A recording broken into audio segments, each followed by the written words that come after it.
The NBA always has so much going on. Interviews with players lead to major stories coming out from all outlets. So what's been going on in the world of the NBA recently? Well, stay tuned because today we're going to discuss Cold-as-ice Russ trolled as Lakers collapse amid crowd scuffle, Nets' scary Big Three message, NBA Wrap. First up, it looks like the Los Angeles Lakers have actually collapsed on the road against the Sacramento Kings. It's not the nicest thing in the world to troll someone during a sports match. They're trying to be super focused and really want to do well during the match. Sadly, this wasn't thought about in the first story of today's video. It looks like Russell Westbrook was trolled as his hit song, Cold-as-ice, was played during his recent match. This was played when it was announced that he missed several shots throughout the match. From what we know of the match, LeBron James's 34 points, 7 rebounds, and 6 assists led the Lakers, though his shot was also off 13 of 29 from the field, 5 of 10 from the free throw line. The Kings used a 40-23 third quarter to blow by the Californian rivals in big performances from De'Aaron Fox, 29 points, and Harrison Barnes, 23 points, 6 rebounds. Some ugly scenes followed the match as a scuffle broke out in the crowd. 2 fans had to be broken up because of their attacks on one another. Neither men were dressed in any apparel that pointed toward a specific team. It seems they just were squabbling over something. The Lakers are now looking to bounce back into the sport later on this week as they visit the Nuggets on Sunday. Hopefully they can get things back into order because that wasn't a good look for anyone involved. And now on to some more NBA news. Next up, Bulls' Demar Derozan makes NBA history by sinking game-winning buzzer beater on consecutive days. During the closing seconds of the recent match, the Chicago Bulls took over the match and ended up winning out of nowhere. How did they achieve this? Well, it was all due to their MVP candidate, Demar Derozan. This got even crazier after the match. From what we know, Derozan became the first NBA player in NBA history to make a game-winning play on consecutive days as the buzzer went off. The first match was when they beat the Pacers 106-105, then the next day when they beat the Washington Wizards 119-118 in the ending of the match. Derozan's amazing play came from Chicago's excellence in the clutch this season. The Bulls are actually now at a point where Derozan is shooting about 55% from the field. They also seem to have the NBA's third-ranked clutch offense. He is really doing some crazy stuff right now.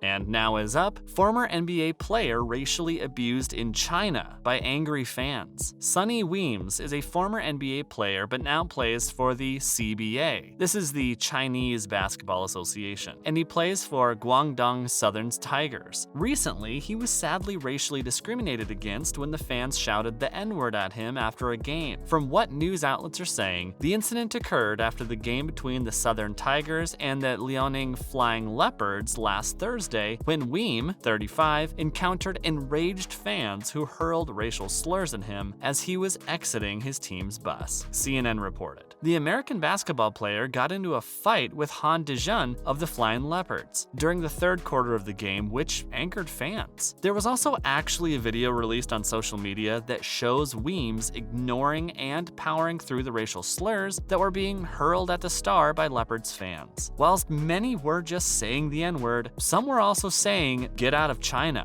and other awful things to the basketball star. He flashed a smile at the fans to show he didn't care and was trying to push through them. Weems hasn't addressed the racial comment and remarks made against him just yet, but many of his fans on social media and those in the CBA are supporting the basketball player through this ordeal. The abuse Weems received really was disrespectful. That word carried so much hurt, unfairness, and hatred that I couldn't put into words. Lynn wrote on Weibo, "No one should have to go through these awful things. Let us know in the comments section your thoughts on this whole situation." Next up, the NBA and NFL surrendered to their vaccine refusers. It's been a hard battle for every sport organization to get their players vaccinated, as many just don't want to get it done. This is especially true for the NBA and NFL, as Kyrie Irving has been denying the vaccine for quite a while now. However, their tug of war seems to be over, and Irving is the winner. The sad truth about this whole ordeal is that the COVID-19 pandemic, and of course the most recent variant of Omicron, has actually started to leave holes across the NBA as a whole. Positive tests are now becoming ineligible, which means that the teams have to give in to their players, just like the situation with Irving and the Nets. He had not played this season because of the NYC's mandate on players having the vaccine, but now with these tests, they finally had to give in to their players. Both the NFL and NBA have put in so many protocols to make sure everyone is going to be safe, but it seems like Irving's disruption isn't going to do all that much. As long as he's tested all the time like every other player, it's probably not going to cause that much of an issue for anyone. Of course, it would be better if Irving just got his vaccine, but at the end of the day, it's his choice. The quarantine for players has now been lowered so they don't have to spend as much time out of the game if things go wrong. Hopefully, things turn around soon. And finally, we have Lucia Harris, the only woman ever officially drafted by an NBA team, dies at age 66. This last one is a very sad note to end on, but also a moment to celebrate the life of an amazing woman and a great moment in the history of the NBA. Lucia Harris, the only woman to ever be officially drafted in the NBA draft process, has died at the age of 66 in her home in Mississippi. Harris made history all the way back in 1977 when she dominated her college days at Delta State. She happened to win 3 titles and with nearly 30 points per game and 20 rebounds in the finals. This all caught the attention of the New Orleans Jazz, who decided to pick her up in the 7th round at 137th position. Sadly, Harris was actually unable to play at the time because she got pregnant, and in the end, she ended up developing her skills into a life of professional teaching. We are deeply saddened to share the news that our angel, matriarch, sister, mother, grandmother, Olympic medalist, the queen of basketball, Lucia Harris, has passed away unexpectedly today in Mississippi. That was a statement released by the family, but they didn't give anyone a cause of death. Though she is named the only official draft by an NBA team, her story is not the only one. In 1969, the San Francisco Warriors actually selected Denise Long in the 13th position. Although she never actually made it as someone else took over her pick, she was very close to making history even before Harris did 8 years later. What do you think of this amazing woman and her history? Let us know down in the comments section below. The NBA has a lot going on, and it will for years to come. The COVID-19 outbreak still has its grasp on the sport, and that won't be changing for a while. We will continue to see the effects of this outbreak on the sport for years to come, especially with certain players refusing the vaccine for some reason. It's their choice at the end of the day, and you can't force anyone to take it. The NBA has done their best with the situation though. Many news stories come and go in the NBA, from deaths of amazing people to some terrible stories about abuse in the industry. Though all of this goes on, the NBA stands strong. It's also really sad to see another member of the NBA's history pass away. It's also a time to celebrate the lives of those who have been lost and what mark they made on history. Harris shows that women can get into the NBA if they're on par with the current players. People seem to think that the NBA is only for men, whilst in fact it seems that the NBA just doesn't look for women for some reason. Whatever the case is, Harris made history with her life, and she will be remembered forever by the NBA community and all the fans. Hopefully you enjoyed this latest video. If you did, would you please let us know down in the comments section below? It would be very helpful. Make sure to like this video, comment down below, and of course, subscribe to the channel with the notification bell rung. Thank you for watching today's video. Bye.